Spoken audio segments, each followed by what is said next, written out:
দেখো প্রথম প্রশ্ন এরকম দিয়েছে, একটি ঘড়িতে 5টি ঘন্টা বাজতে 3 সেকেন্ড লাগে, তাহলে 6টি ঘন্টা বাজতে কত লাগবে? তো অনেকেই এই ধরনের অঙ্ক ভুল করে, কিন্তু ভুল করার কি উপায়?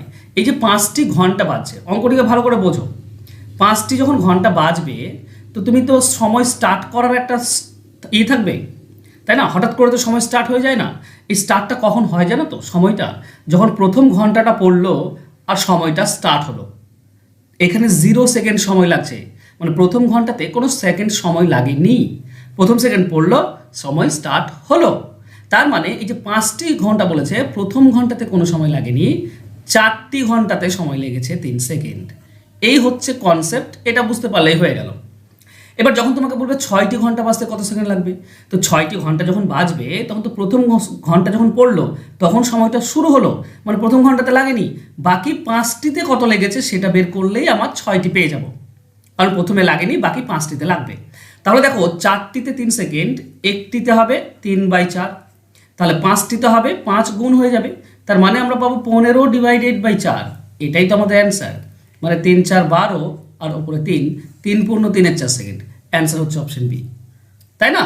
তো এই ধরনের অঙ্কের ক্ষেত্রে তুমি করবেটা কি? এই ধরনের অঙ্কের ক্ষেত্রে যখনই জটা ঘন্টা বলবে একটা করে কমিয়ে দেবে, জটা চাইবে সেখানেও একটা কমিয়ে দেবে, বাস অ্যান্সার তুমি পেয়ে যাবে। চলো যাবো নেক্সট কোশ্চেনে। 3টি সংখ্যার গড় দেওয়া আছে 63। প্রথম সংখ্যা দ্বিতীয়টির দ্বিগুণ আর দ্বিতীয় সংখ্যাটি তৃতীয়টির 3 গুণ।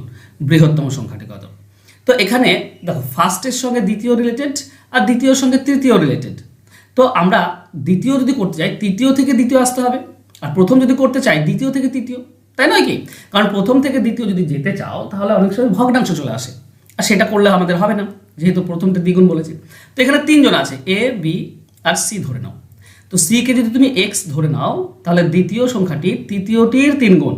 তো তৃতীয়টি এক্স হলে দ্বিতীয়টা 3 গুণ হবে, মানে 3x, আর প্রথমটি দ্বিতীয়টির দ্বিগুণ মানে 6x। এই হচ্ছে 3 জন, এই 3 জনের টোটাল হচ্ছে 10x। আর 3 জনের টোটাল বলা আছে কি? গড় 63। কোনো কিছু গড় 63 হলে টোটাল কত হবে? 63 × 3, তাহলে আমরা পাচ্ছি 10x সমান সমান 3 3 9, 3 6 18, 189। এবার 10 দিয়ে যদি কেটে দেওয়া তো এক ঘর দশমিক সরে আসে, তাহলে x এর ভ্যালু তুমি পেলে 18.9। আমাকে বের করতে হবে কি? বৃহত্তম সংখ্যা মানে 6x, তাই নাকি? তাহলে 6 × x মানে হচ্ছে 18.9, বাস গুণ করে দাও। 6 9 54, 4 5 থাকে, 8 6 48 আর 5, 48 আর 5 কত হয়? 53, 53 3 5 থাকে, 6 1 6 আর 5 11, তাহলে এক ঘর দশমিক সরে দিলে 113.4। অ্যান্সার হবে অপশন বি। ক্লিয়ার আশা করছি। চলো যাবো নেক্সট কোশ্চেনে। দুটি সংখ্যার অনুপাত দেওয়া আছে 6 7। প্রথমটির বর্গের সঙ্গে 10 যোগ আর দ্বিতীয়টির বর্গ থেকে 42 বিয়োগ করলে প্রাপ্ত ফল সমান হয়। তাহলে বলেছে এই সংখ্যা দুটি কি কি? অনেকেই কি করে জানো? এইটাকে 6 ধরে, 6 ইউনিট, আর এটা 6 মানে 36 আর এটা 49 ধরে নেয়, এখানে 10 যোগ করে, এখানে 42 বিয়োগ করে, কিন্তু অ্যাকচুয়ালি তা হবে না, কারণ স্কোয়ারের ব্যাপার রয়েছে। কেন স্কোয়ারের ব্যাপার রয়েছে? কারণ সংখ্যাটা কত সেটা, এটা তো সংখ্যা নয়, এটা অনুপাত। অনুপাত মানে এর সঙ্গে গুণ হয়ে আছে কোন একটা, দুটো একই জিনিস দুটোর সঙ্গে গুণ হয়ে সংখ্যাটা হয়, তাই না? একই জিনিস গুণ হয়ে, কারণ কেটে তো আমরা ধরো এখানে এটা 12 আর এটা ধরো 7 2 14 ধরে নাও, ঠিক আছে? তো এর সঙ্গে 2 দিয়ে ভাগ করলে 6 পাই, এর সঙ্গে 2 দিয়ে ভাগ করলে 7 পাই, আমরা এটা পাচ্ছি। তাহলে সংখ্যা দুটি কি হবে? 6 এর সঙ্গে 2 গুণ করলে 12, 7 এর সঙ্গে 2 গুণ করলে 14, মানে একই সংখ্যা দুটির সঙ্গে গুণ হয়ে তবেই সংখ্যা দুটি হয়, তাই না? কারণ অনুপাতটাই সংখ্যা নয়। তাহলে আমরা একই সংখ্যা ধরো x গুণ করে দেবো, তাহলে আমরা একটা পাবো 6x আর একটা সংখ্যা পাবো 7x, দুটির সঙ্গে x গুণ করলাম। এবার এর বর্গ কত হবে বন্ধুরা? এর বর্গটা 6x এর বর্গ হয় 36x স্কোয়ার, কারণ এই পুরোটার বর্গ যদি হয় তো 6-এরও বর্গ x এরও বর্গ, তেমনি 7-এর বর্গ করলে আমরা 49x স্কোয়ার পাবো, তাই নয় কি? হোল স্কোয়ার পুরোটা। তো এই দুটির মধ্যে পার্থক্য কি বলেছে না, এটার সঙ্গে 10 যোগ আর এটার সঙ্গে 42 বিয়োগ কি হবে? সমান হবে, তাই বলেছে।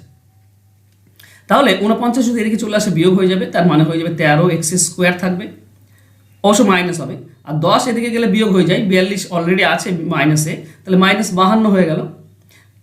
-13 আর -52 কাটলে 4, তার মানে x স্কোয়ার 4, তাহলে x এর মান হচ্ছে 2।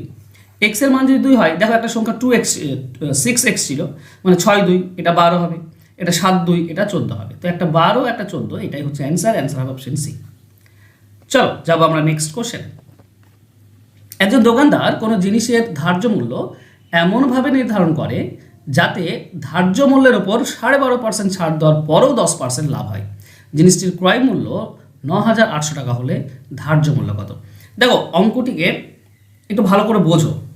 ক্রয় মূল্য স্পষ্ট দেওয়া আছে 9,800 টাকা, ছাড় দিয়েছে যেটা সেটা ধার্য মূল্যের উপর ছাড় দিয়েছে, আর তার লাভ হয়েছে 10%। তো আমরা এটুকু জানি যে ক্রয় মূল্য যদি যেটা আসবে সে তার সঙ্গে যদি প্রফিটটা যোগ করে দিই তাহলে আমরা বিক্রয় মূল্য পাই, তাই না? ক্রয় মূল্য এটা, তাহলে বিক্রয় মূল্যটা কি হচ্ছে বন্ধুরা? এই যে 9,800 টাকা আছে এর সঙ্গে প্রফিটটা যোগ করে দাও। প্রফিট কি 10% লাভ হয়েছে, তো ক্রয় মূল্যের উপরে 10% লাভ, তার মানে 980 টাকা। 10% বের করা সহজ বন্ধুরা, 1/10 শূন্য কেটে দিলেই 10% হয়ে যায়। 10% মানে হচ্ছে 10/1 ওকে, তো এই দুটি যোগ করে দাও, আমরা বিক্রয় মূল্য পেয়ে যাচ্ছি 0 8 8 আর 9 17 7 10,780 টাকা। ঠিক আছে, এটা বিক্রয় মূল্য। এবার এই যে বিক্রয় মূল্য 10,780 টাকা, এতে কিন্তু ছাড় দেওয়ার পরে হয়েছে, তাই না? মানে ধরে নাও যে বিক্রয় মূল্য তোমার এই মার্ক প্রাইস বা ধার্য মূল্য ধরো 100%, তাহলে তুমি বিক্রি করেছো কত পার্সেন্টে? যেহেতু 12.5% ছাড় দিয়েছো, তার মানে তুমি 87.5%-এ বিক্রি করেছো। তাহলে বিক্রি করেছো 87%, বিক্রি করেছো 10,780 টাকায়। তাহলে এই দুটি তো সমান জিনিস, তাই না? এটাও বিক্রয় মূল্য, এটাও বিক্রয় মূল্য। তাহলে আমরা করতে পারি কি, 10,780 টাকা একে 87.5 দিয়ে ভাগ করে দাও, তুমি 1% পাবে। আর 100 দিয়ে গুণ করলে তুমি মার্ক প্রাইসটা 100% পেয়ে যাবে। ঠিক আছে, এটা 12.5 দিয়ে কাটলে 7, এটা 12.5 দিয়ে কাটলে 8 হয়। 7-এর সঙ্গে এটা কেটে দাও, 7 1 7 থাকে 3 37, 7 5 35 থাকে 2 28, 7 4 28, এটা গুণ করে দাও শেষ পর্যন্ত 8-এর সঙ্গে, 8 0 0, 8 4 32, 2 3 থাকে 8 5 40 আর 3 43, 8 1 8 আর 4 12, তো 12,320 এটা হচ্ছে আমার ধার্য মূল্য। দেখো এই পুরো অঙ্কটি এক লাইনে করা যায়, কিন্তু তোমরা জানি না এক লাইনে করবে কি না। এক লাইনে করলেও কিন্তু ইজিলি করা যায়, আমি তোমাদেরকে এক লাইনটা দেখিয়ে দিচ্ছি একবার। দেখো ক্রয় মূল্য বলা আছে 9,800 ইন্টু 10% লাভে বিক্রি করেছে, তার মানে বিক্রি করেছে 110%-এ, 110%-এ বিক্রি করেছে, এটা হচ্ছে বিক্রয় মূল্য। যেটা লেখা আছে এখন সেটা হচ্ছে বিক্রয় মূল্য। ঠিক আছে, এবার 12.5% ছাড় দিয়েছে কার ওপর? মার্ক প্রাইসের ওপর। মার্ক প্রাইস যদি 100 হয় তাহলে বিক্রয় মূল্য হবে 87.5, তাহলে 87.5 দিয়ে ভাগ, ঠিক আছে, 87.5% দিয়ে ভাগ আর 100% দিয়ে গুণ, তাই না? মার্ক প্রাইস হিসাবে মার্ক প্রাইস যদি 100 হয় তাহলে বিক্রয় মূল্য 87.5, তাহলে এইটা তো বিক্রয় মূল্য লেখা আছে, 87.5 ভাগ করে দাও 1%, 100 দিয়ে গুণ করলে 100%। তুমি কাটাকাটি করো এটার সঙ্গে এটা, ঠিক আছে, কাটলে তুমি অ্যান্সার পেয়ে যাবে। ঠিক আছে, 100 100 কেটে দিলাম, ওকে। আচ্ছা 100-র সঙ্গে এই 100 কাটো, এটা 12.5 দিয়ে কাটলে 8, এটা 12.5 দিয়ে কাটলে 7, 7 দিয়ে 97 98 কাটলে 14। ঠিক আছে, এবার গুণ করো, দেখবে তুমি অ্যান্সার পেয়ে গিয়েছো। 8 4 32, 2 8 1 8 আর 3 11, তার সঙ্গে 110 গুণ করে দাও, 0 11 2 22, 2 11 1 11 2 13 3 11 1 11 আর 1 12, 12,320।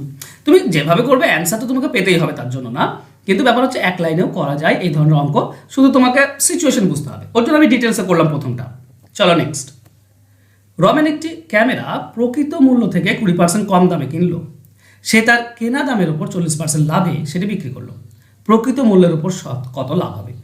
দেখো আমরা প্রকৃত যে মূল্যটা সেটা ধরে নাও 100 টাকা, তাহলে প্রথমে রমেন 20% কম দামে কিনেছে, তার মানে রমেন কিনেছে 80 টাকাতে, তাই না? 20% কম, সে তার কেনা দামের উপর 40% লাভ করছে। দেখো রমেন কিনেছে 80, এখানে 40% লাভ করছে, তো 80-র 40% কত হবে? 80-র 40% হচ্ছে 32, না পারলে এইভাবে করে নাও, 80-র 40%, 40 × 100, এটা 32 টাকা হবে। তাহলে 32 টাকা লাভে যদি রমেন বিক্রি করে 80 টাকায় কিনে, তাহলে সে 112 টাকাতে বিক্রি করেছে, তবেই তো তার 32 টাকা লাভ থাকছে। এবার বলেছে এটা প্রকৃত মূল্যের উপর কত লাভ। দেখো প্রকৃত মূল্য 100 ছিল আর বিক্রি হচ্ছে 112-তে, তো প্রকৃত মূল্যের সঙ্গে যদি তুলনা করি তাহলে 12 টাকা লাভ, 100-তে 12 টাকা মানে 12% লাভ। ঠিক আছে, তার কেনা দামের উপর অবশ্যই 40% লাভ, কিন্তু প্রকৃত মূল্যের উপর যদি বিচার করো যেটা চেয়েছে তাতে 12 টাকা বা 12% লাভ, তো অ্যান্সার হবে অপশন বি। চলো যাবো নেক্সট কোশ্চেনে। একজন দোকানদার 4% ছাড়ে কাপড় বিক্রি করার বিজ্ঞাপন দেয়, কিন্তু সে একটি ভুল মিটার স্কেল ব্যবহার করে 120% লাভ করে। ব্যবহৃত স্কেলের প্রকৃত দৈর্ঘ্য কত? দেখো এই ধরনের অঙ্ক যাই থাক না কেন, একটা সিম্পল প্রসেস শিখিয়ে দিচ্ছি, তুমি সেই এটা করবে, ইজিলি অ্যান্সার পাবে। সে 4% ছাড়ে বিক্রি করবে, মানে সে ধরো স্কেল ব্যবহার করছে 100 সেমি। 100 সেমি যদি স্কেল ব্যবহার করে 4% ছাড়ে বিক্রি করলে তার আসবে কত? বিক্রি হবে কত? 96। তো 100 × 96। আবার সে যদি 20% লাভ করে, ধরো এক্স সেমি স্কেল, জানা নেই তো আমার, এটা বের করতে হবে। এক্স সেমি স্কেল এইটা ব্যবহার করলে 20% লাভ হয়, মানে 120% দাম পায়। তাহলে 100 সেমি স্কেল করলে যদি সঠিক মাপটা দিত তাহলে 96 দাম পেত, এটা গুণ হয়ে যাবে।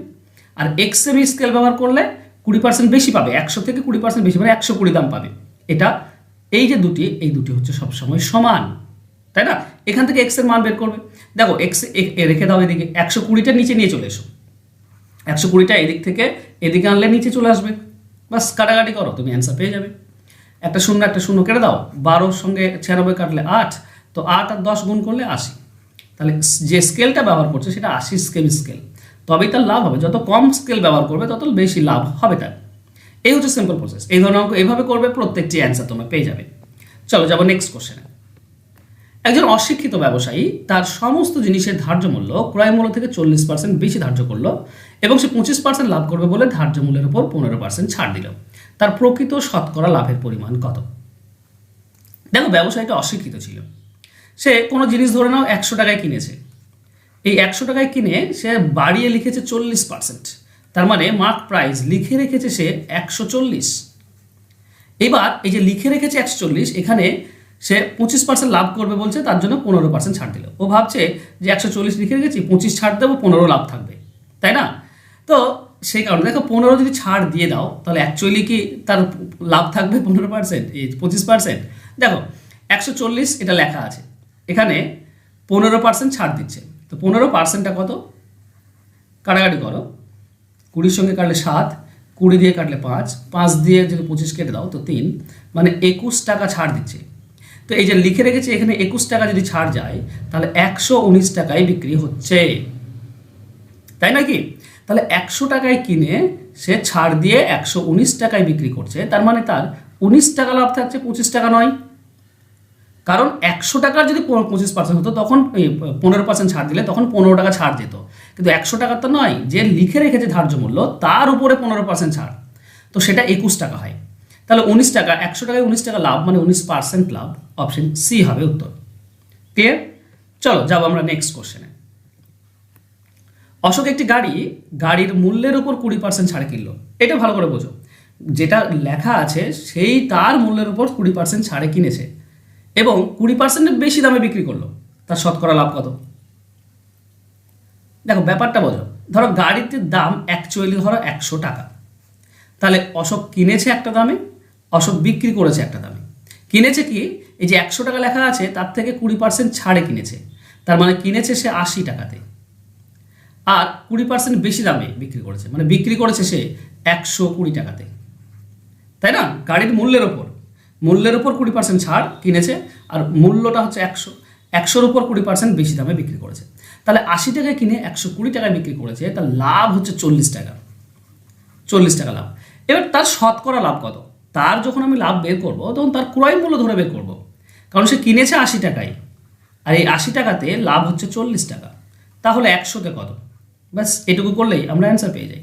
কত হচ্ছে? 40, 80 কাটলে 2, 2 আর 100 কাটলে 50% তার লাভ থাকছে। 80 টাকায় কিনে 40 টাকা লাভ, 50% লাভ, তাই না?